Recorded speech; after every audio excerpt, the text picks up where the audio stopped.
Hello, I'm Jeff Michael. Here is your CBS On The Go update. Despite decades of improvement, Los Angeles still has the most polluted air in the country. And it could be shortening our lives, according to new research. The World Health Organization study found a strong link between particulate matter in the air and life expectancy. They say the gritty air is shortening the lifespan of Angelenos by as much as 8 months.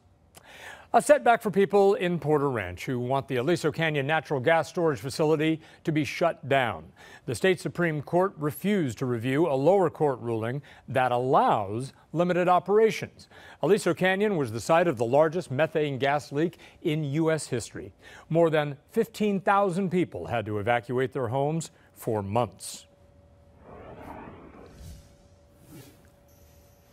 And now your CBS 2 travel forecast. Here's Garth Kemp. Yeah, good morning, Jeff. Good morning, everybody. Well, let's start off to the west, show you what's happening for us here. We're getting a little bit of activity, thunderstorms and showers from a low pressure area. That's out towards Vegas and our deserts in particular. You can see it there just rotating itself up into Utah and Salt Lake City, south of Salt Lake City actually, but you can see it through the Beaver Creek area and out, or Beaver Valley area, just across as you go from Nevada into Utah. So those heavy thunderstorms are going to continue throughout the day today. Then off to the east we go. We're watching a low pressure area continue to circulate just out through Rochester, south of Buffalo, moving its way through New York, down in through Cincinnati and out of Kentucky. That'll take it up through mid-Atlantic states, Norfolk up to the north. Shouldn't be delaying any kind of air flights, though. So that looks pretty good. At least all airports are currently up and running. If you're going to Florida, obviously you have to check ahead. It's a day-by-day thing there from Miami up to the north. Beautiful weather for us, though. We get in September mode, a little below normal. You can see it there all the way through the extended.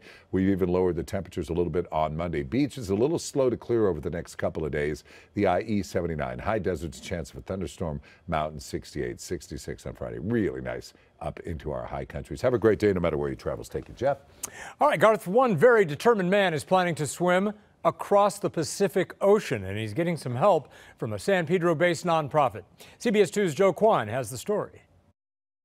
I will be swimming from Tokyo to San Francisco. 5,500 miles. Why? To bring attention to Ocean pollution. Ben Lecomte spoke to us from Texas. He says he plans to swim through what's known as the Great Pacific Garbage Patch so researchers can collect data and samples. Lecomte says he knows some people may call him crazy. It's a crazy feat, but sometimes that's what we have to do in order to get the attention, in order to get something moving. He won't be alone on his crazy feat. Ty Dalitz is one of the crew that will be sailing in the sea alongside Lecomte. Amazingly crazy yet noble thing to do. Dalitz and of course Ben will be spending 6 months on this 67-foot sailing yacht called the Discoverer. Right now it's docked here in San Pedro at the nonprofit and ocean research center Alta Sea. This is where the prep work will be done, including redoing some of the living quarters. This is where Lecomte will be sleeping between daily swims, eating and spending time outside the water. Dalitz says the trip normally takes 6 to 8 weeks. To drag it out to 6 months is, no one does that. And that in itself is a challenge. And a challenge for Lecomte. To do the same thing over and over and over. It's mind over matter. He'll have some physical tools to help, like this specially designed wetsuit. Alta Sea Executive Director Jenny Crusoe says the nonprofit will bring researchers together and is hosting an event Saturday with Lecomte. You see the determination in his eyes and you know he's going to do it. Plus, he's already done it on the East Coast. He swam across the Atlantic Ocean in 1998. The swim begins in spring. In San Pedro, Joe Kwan, CBS 2 News.